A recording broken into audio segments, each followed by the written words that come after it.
Hello and welcome back to Let's Play UnderRail Expedition with me, BringItDon. First thing we're going to do is go get healed up. This will probably be a dialogue-heavy episode, which is fine by me because the gauntlet gave me my fair share of action, enough to last me for a while. Yeah, we're going to go through the Hardcore City Bar and talk to everybody. That's where the main quest has been directing me anyway, if I'm not mistaken.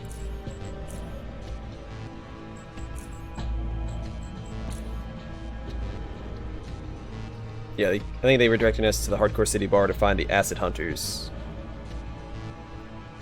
And Gorski is also in the Hardcore City Bar. We'll start with Harriet, I guess. I'm sorry, sweetie. I forgot a lot of work to do.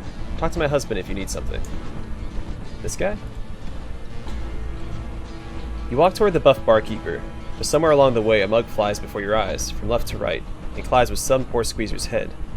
The blow sends the fellow to the floor, face first, while everybody around him laughs at his misfortune, including the barkeeper. You finally approach him and he yells at you, as that seems to be the only way to be heard in this place. Welcome to Hardcore City Bar, the place where the most hardcore meet to have a drink. I haven't seen you before. I'm Gene, the owner, and this is my beautiful wife Harriet. Name your poison, mate. Alright, what do you got?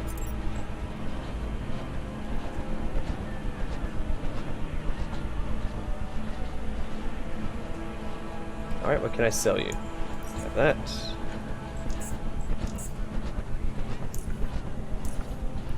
Okay. I need to talk to Gorski. He leans forward and speaks in a whisper. Absolutely. Take this key here and use the back entrance. It's just around the corner. Out and around the corner to the north. He winks, then laughs and continues talking loudly. That's a good joke. Very funny.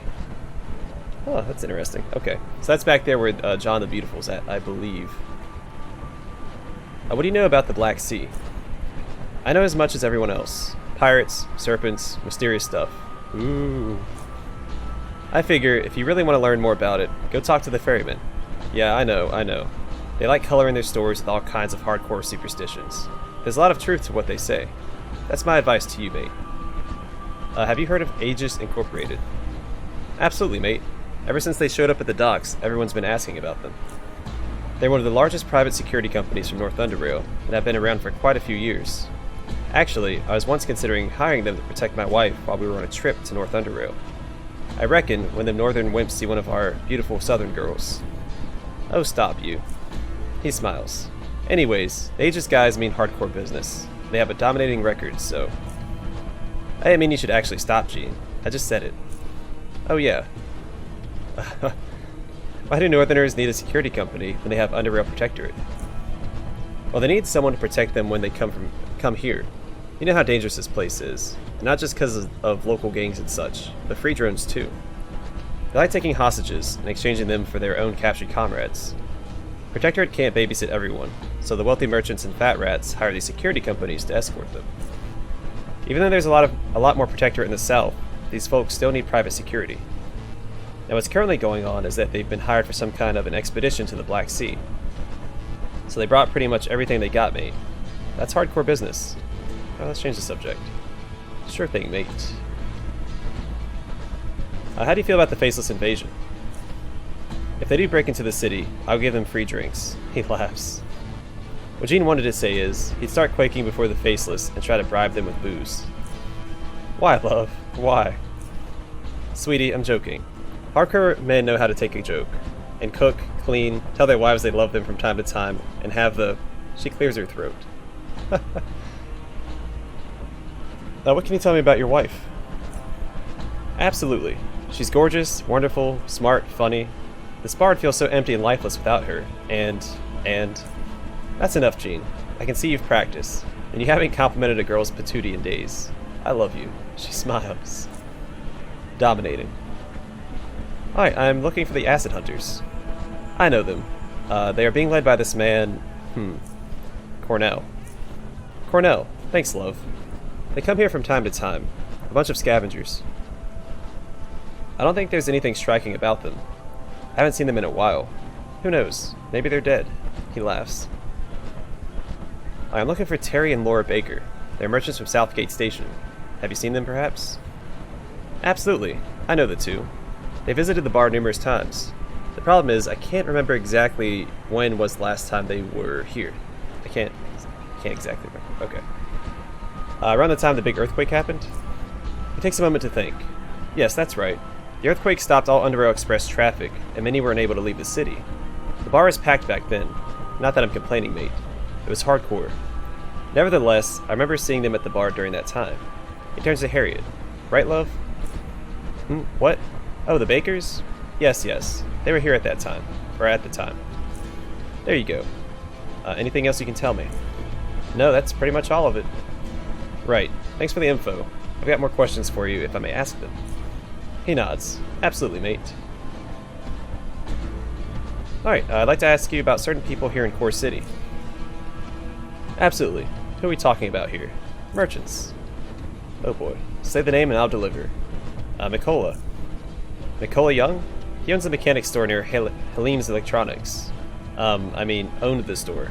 It's closed now, as the poor guy got into some problems with, he whispers, the oligarchs. No one I talked to knows exactly what happened, but it's no secret that Mikola opposed the way the oligarchs rule Core City. He wasn't exactly subtle about it either, especially not when his daughter started working for JKK. You can imagine how he felt about that, mate. In the end, maybe all that finally got him into trouble. He shrugs. Or it could be something else. Who knows? Regardless, he got really ill following the recent events. His coughing is so nasty it makes you appreciate the tranquil sounds of trains breaking. Poor guy got dominated by life. Sergio. Listen carefully. Sergio is your man if you want to, you know, he whispers. Get into motion. Jean, why are you whispering? Everyone here knows about...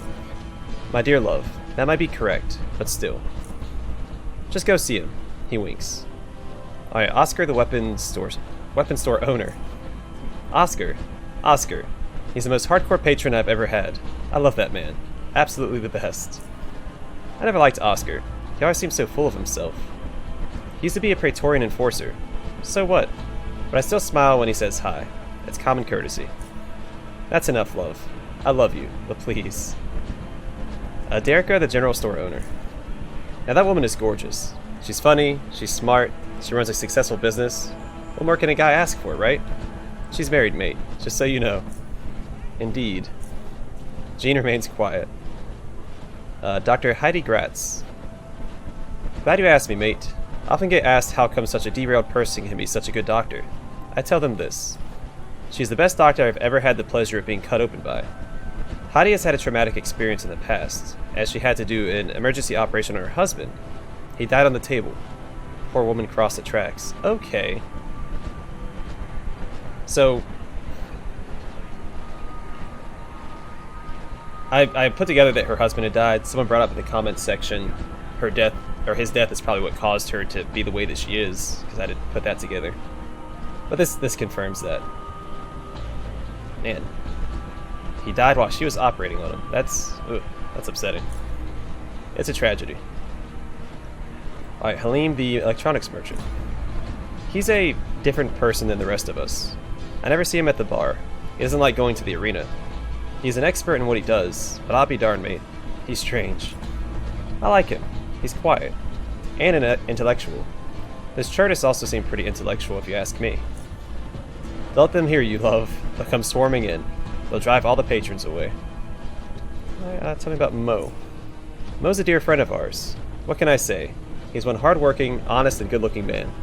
Some have also mentioned he and I look alike. Isn't that funny? You'll find him near the entrance to the city, on the lower level. He's got a hardcore food stall there, just by the elevator. And the food is just absolutely splendid.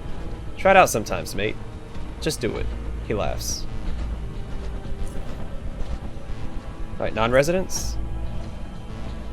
I don't have anybody... What? Okay. I'm sure that'll come up later. Regular folks, if regular is the right word. Say a name and I'll deliver. Alphabet. Not him. Just not him. He's absolutely derailed. I mean, he comes here from time to time and puts some stinking animal hearts on the table. I tell him to get lost. He tells me, and you're not going to believe this, he tells me, what the hell? Barkeepers are merchants. They should be able to buy what I offer them. Like, yeah. So how much will you give me for these hearts? Calm down, Jean. He hasn't shown up ever since you punched him in the nose. He laughs. He comes back sometimes, sits outside, gives me collywobbles when I see him. Ugh. Okay, John the Beautiful. He's a nice kid, a bit odd with his food for information policy, but it's been working out for him, which is hardcore. You can find him behind the bar most of the time. That's where he hangs out when he's not at Moe's stall. And he's also very cute. What? So when I tell a girl she's got a nice patootie, you hit me on the head with a pan. When you say someone's cute, it's okay? Shut up, sweetie. I like their dynamic. Anyway, Mac the graffiti artist. Absolutely, mate. You've probably seen a lot of graffiti around the city. Most of those are done by Mac himself. I can't tell you a lot about him. He comes here occasionally, but he keeps to himself most of the time. He brings in a lot of girls to the bar. Very attractive girls. I don't know how and where he picks them up, but he's good at it. He sighs. He's so darn hardcore. Why is he hardcore? He can't be loyal to a single woman, so he changes them like socks? Nothing hardcore about it. Yes, love, you're absolutely right. A man should be loyal to a single woman, and not even think about other women ever again. Alright. What does George have to say? It could be Gorge.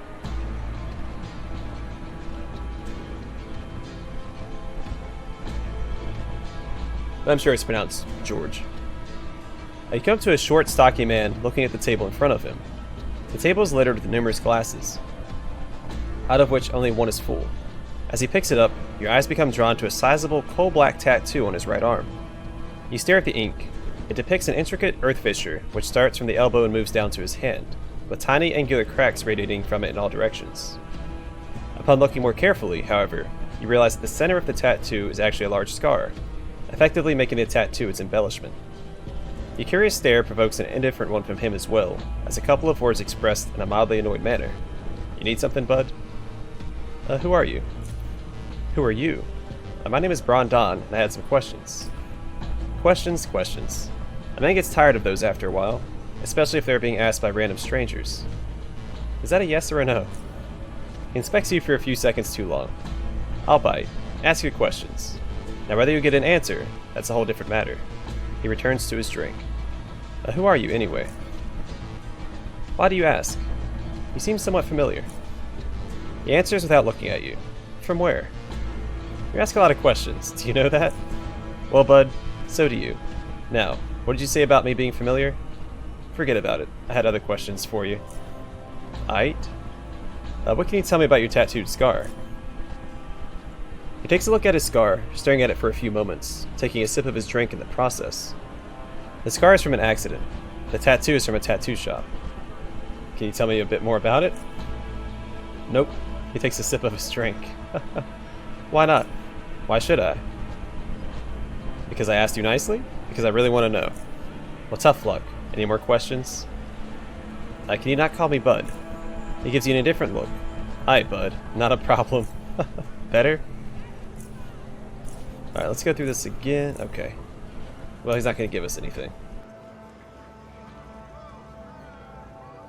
Well, so far I'm enjoying the Hardcore City Bar. All the interactions have been nice.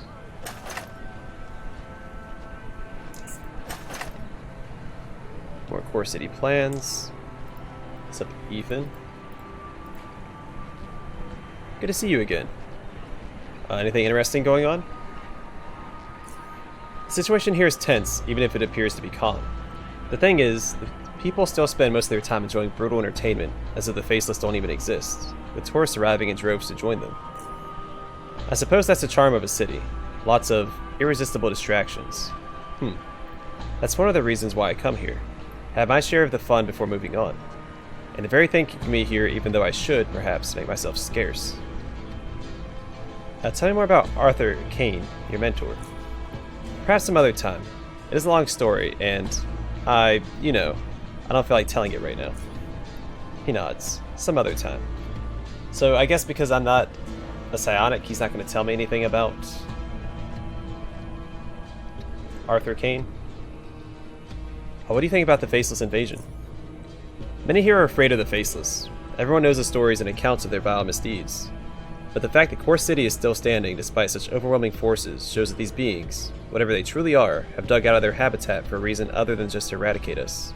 They seek something. I won't stay here for much longer, and maybe I shouldn't have come here in the first place, but I hadn't known all of this was going to happen. He takes a sip of his fizzy water. Even if I am right, and the Faceless do not aim to raise the city, if this situation does not resolve within a certain period of time, this area might still become reduced to rubble, especially if the Protectorate decides to intervene. And where will you be going next? South probably, away from the south-north border. There's a secluded bar just north of Rail Crossing. Perhaps I'll go there. Is he talking about the hanging rat?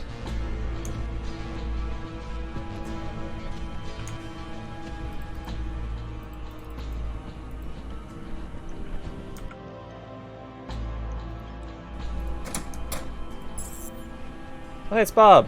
What's up, Bob? Alright, so I don't want to kill you, but...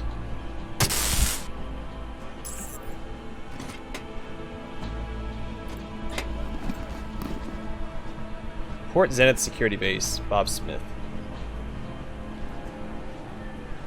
So I think I'm going to need that later, right? That sounds like a quest item.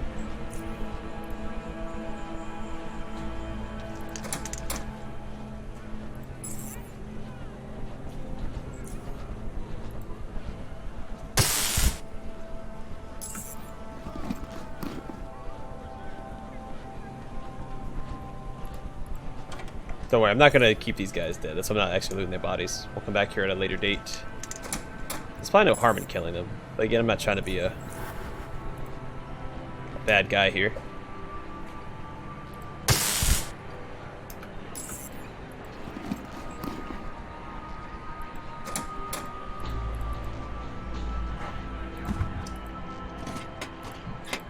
Let's just see if they have anything worth grabbing. Which doesn't seem like it's the case. Well, he has that pass, which I don't know anything about.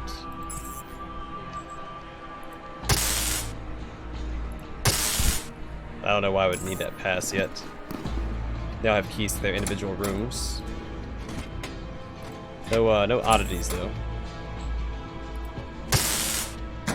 Oops. Well, they'll come to me.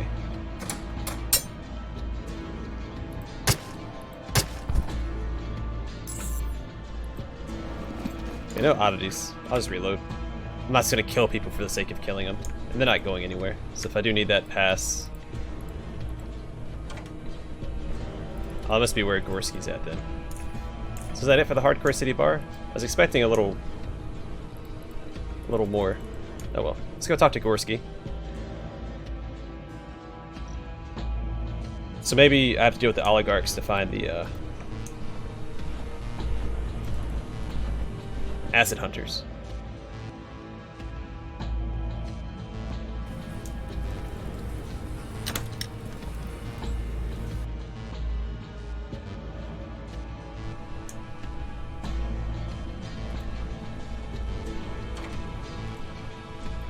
Zone rats, you? What? They're expecting you upstairs. Alright. Gorski, sneaky.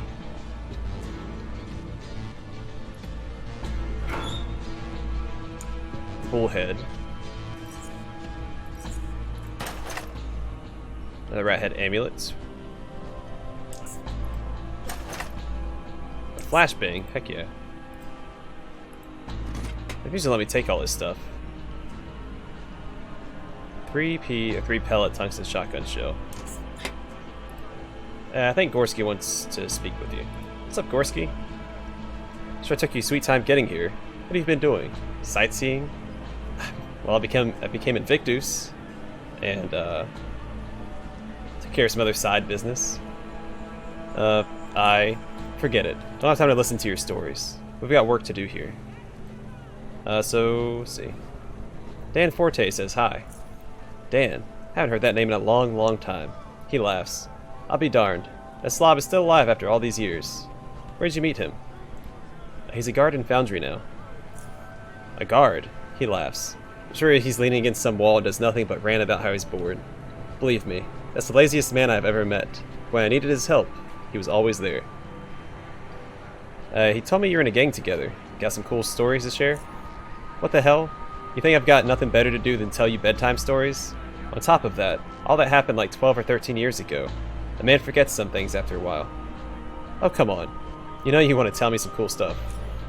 Fine, I'll tell you a darn story. I see you really want to hear one. Listen now. Back in the old days, Dan and I were inseparable. We did almost everything together. We robbed together, killed together, split loot. We did everything together. And oh boy, were we a deadly team. You can tell just by how many times the two of us came out of combat as the only survivors. So, there were these bandits that called themselves the Black Crawlers. Bunch of weaklings if you ask me. They had a severe advantage in numbers. They were our main rivals in Core City. One time, during one of the skirmishes, we killed their leader's son. Actually, I killed him. It was one of those situations where me and that lazy bum were the only survivors. But what followed next surprised us more than it should have. In a few days, the Crawlers found our camp in Core City and tried to take us out. I don't know how they managed to find us, but it seemed like the whole gang was there, and they were thirsty for blood. You see, our camp was located here in Core City, at the northern cliffside. It was in an abandoned section, built in the cliff itself, and there was a single bridge connecting it and Core City. The Crawlers piled up at one side of the bridge, waiting to attack. We had a well-fortified position, but were basically in a dead end. We exchanged fire with them for a while, then they stormed our position. They were shot at, burned, electrocuted, even bloody blown to pieces, with limbs flying all over the place. But they just kept coming, and eventually overran our defensive positions. Again, Dan and I were somehow alive and together, killing those punks. And then suddenly, a bullet went through Dan's head, killing him. Really? Of course he didn't die, you imbecile. You can't meet and talk to a man 13 years after he died, can you? Never mind, I'll continue. But please do. So Dan and me got holed up in the back of the camp, in a small building. Small but sturdy. The lazy bum was manning a machine gun while I was gunning them down with my assault rifle, yelling. Funny enough, we had fun, until a grenade flew in through the window and we had to split. I jumped out one window, Dan jumped out the other one. I moved behind some cover, and bam, there he was. Who was there? Leader of the Black Crawlers, Halaku. He was a boulder, bastard with a huge scar on his nose, who, unlike his weak minions, could really mess a man up. I was staring down his bloody crossbow, and he knew I killed his son and wanted to send a bolt through my eye. But Dan came to the rescue. One well-placed shot from his gun shattered Halaku's wrist and made him drop the crossbow. I don't know why Dan didn't go for the head, that derailed bugger, but I reacted fast and grabbed the falling crossbow mid-air, turned it around and sent one bolt right in his forehead. His eyes rolled backwards, his jaw dropped, and he fell dead. With their leader gone, the Crawlers soon scrambled. We lost nearly everyone in the gang, and the survivors split. Even Dan and I. He got tired, I suppose, and he went somewhere to the west, if I remembered correctly, while I stayed here for a while and formed another gang. As for the Black Crawlers, eventually they settled in our old camp, and are still there. Bastards. I guess someone took over for Halaku back then. I also believe they're a bit more organized and tougher than before. But just by a little. Yeah, but just by a little. Alright. And there you go. I usually don't talk to people this much. I suppose I got carried away. Good memories work the job, don't they? Yeah, it's a pretty cool story. Yes, it was. Are you gonna leave me alone now? I want to investigate that infested vault in GMS. Yes, I know. Quentin called and raved about his experiments for full 10 minutes before I could ask him what he bloody wanted. It's your worthless hide. But if tomorrow I wake up at a station full of freaking burrower spawns, it's you I'm going to kill first. He hands you the keycard back. Cool, we can go back to the GMS station and explore that burrower den. Alright, what can you tell me about the Omega station? They used to be our neighboring station. Now they're mostly dead. Those who aren't, they are scattered throughout UnderRail. What happened? Oh, okay, we've already... Alright, yeah, we've already talked about that with him. Alright, so what's going on? Why you hold up in here? Those pompous gits, the oligarchs, they can cut me off from what's happening. I came here to stand against the faceless, and yet they told me in no uncertain terms to pack up and leave. None of your business, they said. Since when is Core City none of my business? I dominated these streets back when they were still nothing but Biocore henchmen. I bet Protectorate has something to do with this. They're trying to get established here. I can smell it. Well, they think I'm just going to sit on my hands and let the Protectorate pigs and faceless freaks run around the UnderRail. They have another thing coming. We're going to get a foothold in this city no matter what. That's why I rounded up these boys and girls here. BringItDon, Meet the zone rats and their leader, Sneaky. Hey. Sneaky, this is BringItDon, the guy I've been telling you about. He makes things happen. Eh? Good to hear. Sneaky and her fine street fighters have decided to throw their lot... Oh my goodness. Sneaky and her fine street fighters have decided to throw their lot with us in this endeavor. How bad is the Faceless situation? As you already know, they blockaded the tunnel that connects the south to the rest of UnderRail. They've also made a couple of incursions into the city outskirts. We don't know what the purpose of these incursions is, as they are clearly not trying to flood their troops into the city. At least not yet. You mentioned something about the Protectorate trying to get established here. You think they are making their moves right now? They've been trying to get a foothold here for years. It's no secret. The oligarchs don't trust them, but in the wake of the Faceless invasion, they might be persuaded to accept assistance from the Protectorate's base in the junkyard. Also, recently they managed to negotiate a lease for one of the biggest warehouses at the docks, and if my sources are correct, they started hoarding weapons and other equipment there. What do Tanner and Vera think of your operations here? Tanner has enough troubles holding the fort and making sure that trading is flowing safely. Not to mention all the repairs and stuff, so we don't need to bother him with this. And you seriously think I give a rat's butt what Vera thinks about anything? Her place is in the office crunching numbers for trade agreements, not deciding what happens on the streets. Alright, so what's the plan? There are two things that we could use your help with. With the zone rats on our side, we have enough manpower to make our presence known when the time comes. However, they are not that well equipped, and if it comes to direct conflict with the Protectorate or the Faceless, I'm afraid we would easily be outgunned. Man. I have an idea how we can get hold of some energy shields that will help us stay alive on the streets. Then there's the matter of that misplaced tunneler that we can make use of, if we manage to recover it before anyone else.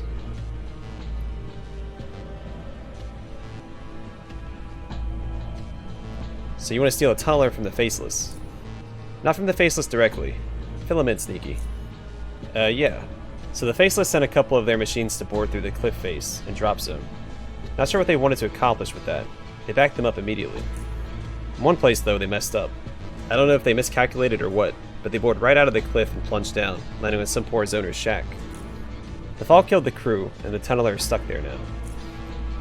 We don't know what state the machine is in, and whether we can even fix it, but it's worth a shot. There's another problem, though. A bunch of zoners gathered in the shack the tunneler fell into to throw a party and celebration. You have to persuade them to leave, or remove them forcefully. After you clear the location, you must find a way to get the tunneler operational again. Look around the city and see if anyone's got the expertise, but be discreet about it. You up for it? Alright, I'll do it. Very good. Talk to Sneaky if you need any further details.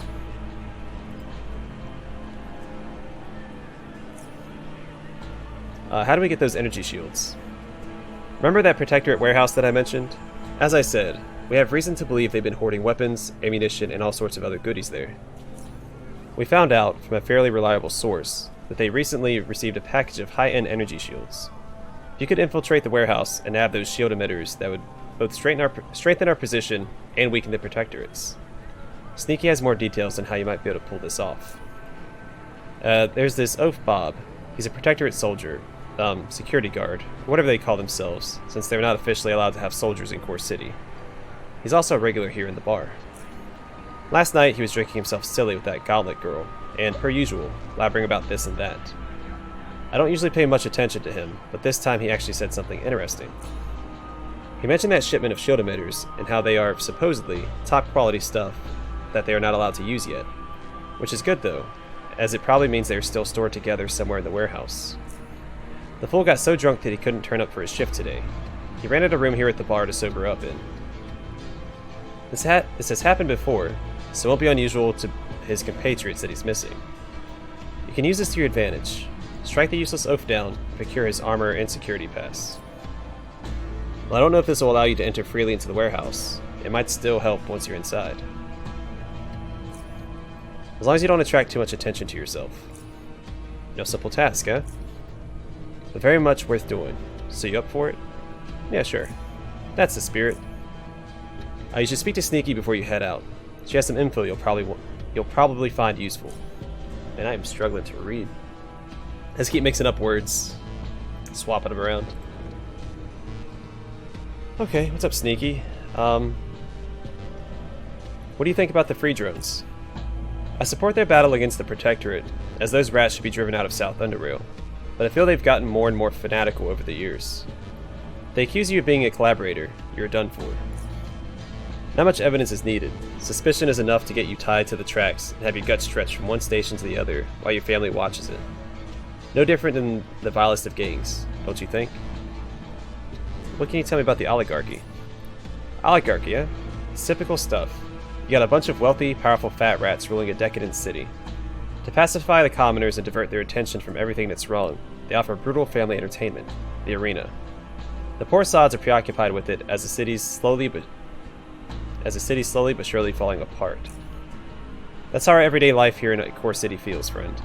Like the world around you is slowly sinking into the black abyss of the drop zone, and you're sinking with it. Faster than the fat rats, that's for sure. Well, I ain't gonna sit around twiddling my thumbs. I ain't. We ain't, BringItDon. Right? Right? Okay. What can you tell me about Core City? Okay, what you really need to know about Core City is not... Okay, what you really need to know about Core City is not at what time Gladiator A is gonna butcher Gladiator B in the arena tonight, or what's the best cocktail to try at the Hardcore City bar, but that things here are rarely as they seem on the surface, and that you should choose allies carefully. Take the oligarchs, for example. They, through their enterprises, Cortec, JKK, Praetorian Security, are endlessly plotting against one another, sabotaging one another, even though, on the surface, it seems as if these fine gentlemen are cooperating, doing everything they can to improve the lives of the common folk. They are cooperating, yeah, sure, when lots of coin are involved, like in the case of the arena. Noble cause, eh? These people are filthier than the filthiest toilet bowl in the pipeworks. It's hard for me to tell you who can be trusted in this pipe-working city, but it's piss easy to tell you who can't. Stay away from their enterprises, no matter how enticing their offers might sound. Got that?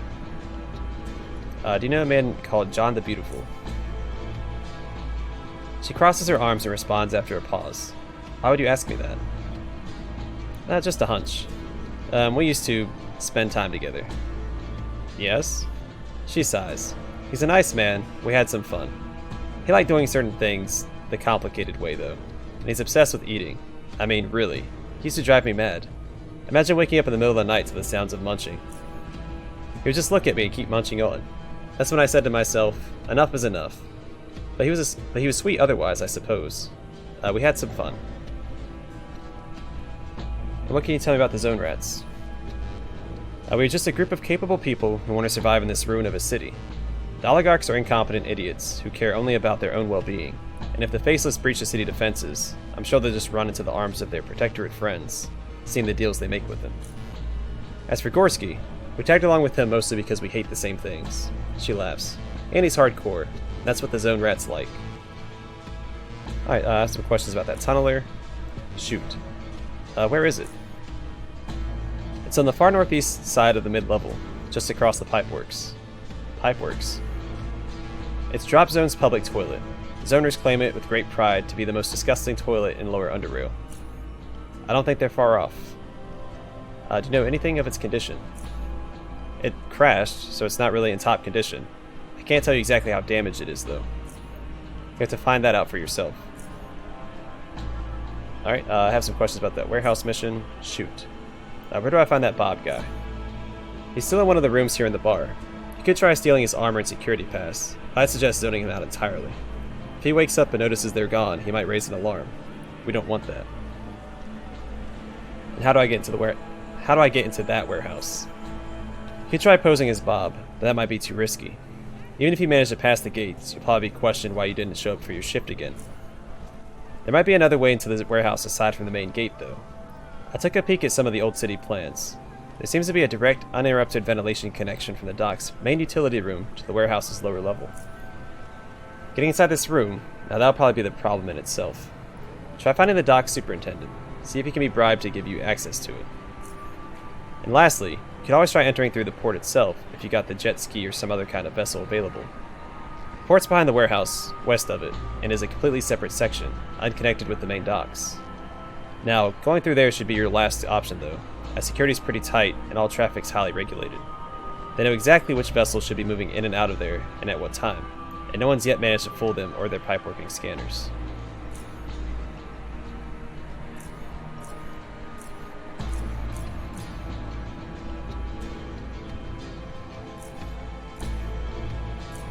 Alright, can I turn in the...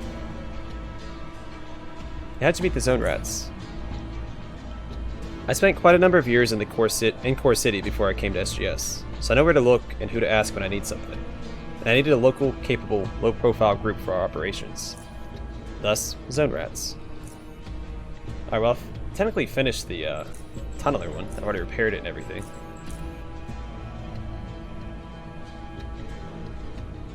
So I guess I just need to go back to it and then come back and tell him that it's done.